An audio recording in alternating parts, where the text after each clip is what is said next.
It's very commonly said that the root of most human unhappiness is the sense that one's life has no meaning.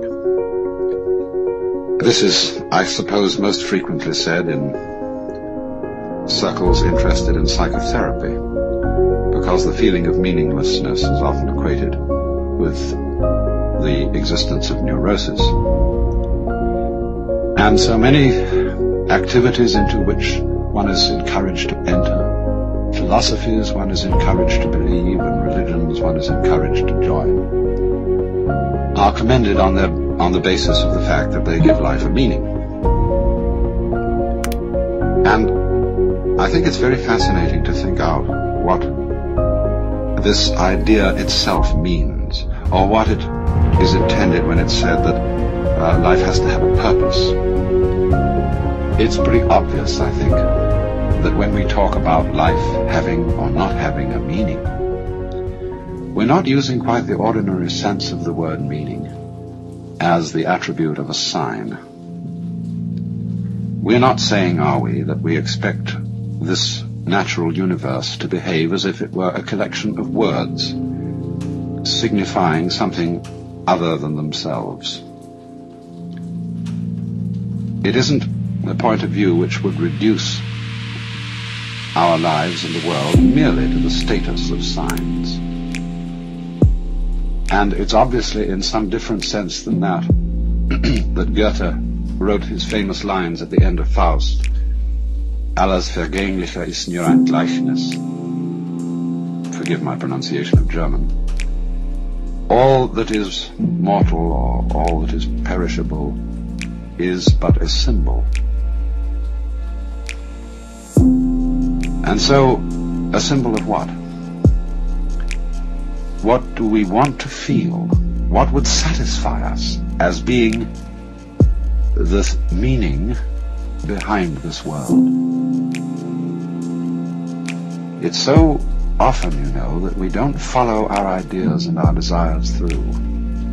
Most of the things that we want very fervently are things that we've only half glimpsed. Our ideals are very often suggestions, hints, and we don't know really exactly what we mean when we think about it. But there is this obscure sense in which we feel that life ought to have significance and be a symbol in at least that sense, if not just so arid a symbol as a mere sign. Or it also may mean that life is meaningful. An individual feels that his life amounts to something when he belongs and fits in with the execution of some group enterprise. He feels he belongs in a plan. And this too seems to give people a sense of great satisfaction. But we have to pursue that question further too. Why is it that a plan, why is it that fellowship with other people gives the sense of meaning? Does it come down perhaps to another sense of meaning, that life is felt to be meaningful when one is fully satisfying one's biological urges, including the sense of hunger, the sense of love, the sense of self-expression in activity, and so on. But then again, we have to push that inquiry further. What do our biological urges really point towards? Are they just, however, things always projected towards a future? Is biology and its processes nothing but going on towards going on towards going on?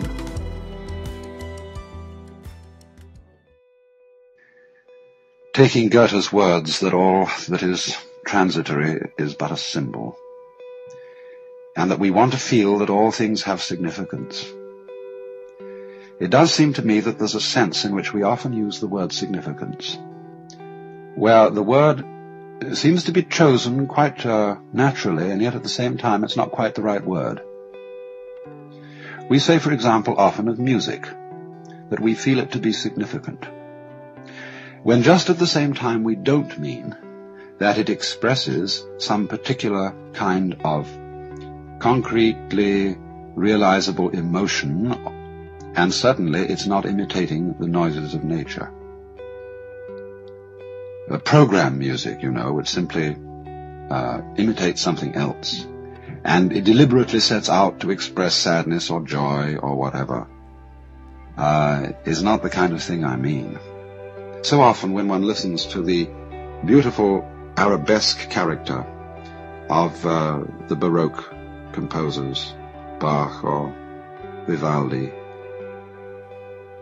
it is felt to be significant, not because it means something other than itself, but because it is so satisfying as it is. And we use then this word significance.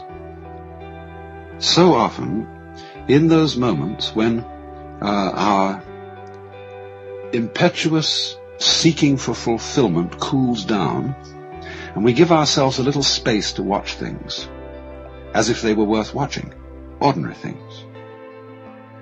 And in those moments when our inner turmoil has really quietened, we find significance in things that we wouldn't expect to find significant at all. I mean, this is after all the art of those photographers who have such genius in turning the camera towards such things as peeling paint on an old door, or mud and sand and stones on a dirt road, and showing us there that if we look at it in a certain way, those things are significant. But we can't say significant of what so much as significant of themselves. Or perhaps significance then is the quality of a state of mind in which we notice that we're overlooking the significance of the world by our constant quest for it later. All this language is, of course, quite naturally vague and imprecise, because I think the wrong word is used. And yet not entirely the wrong word, because, as I said, it comes so naturally to us.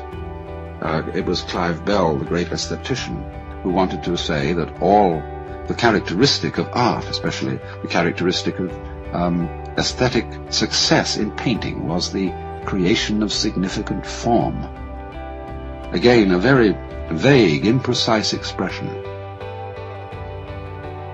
But it certainly is an attribute, not only of those moments in which we are tranquil inside, but also of moments of deep spiritual experience, of what would be called moksha, or release in Hinduism, or satori in Zen.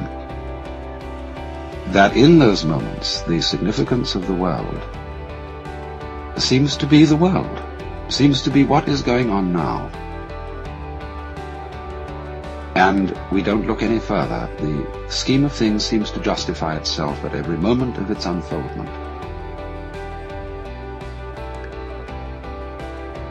I pointed out that this was particularly a characteristic of music. It's also a characteristic of dancing. And in the sensation of belonging with one's fellow men, in the carrying out of some significant pattern of life, which I mentioned as a second sense of the world being meaningful. Again, the character of this feeling is, again, something that is fulfilled in itself. To dance is not to be going anywhere. When we dance in the ballroom, we don't have a destination, we're just going round the room. And it's in doing this, it's in executing the pattern, in singing the music with other people, that even though this doesn't point to anything outside itself, we again get the sense of meaning. And this is also obviously the case so often in the satisfaction of the biological urges. Does one live to eat or eat to live?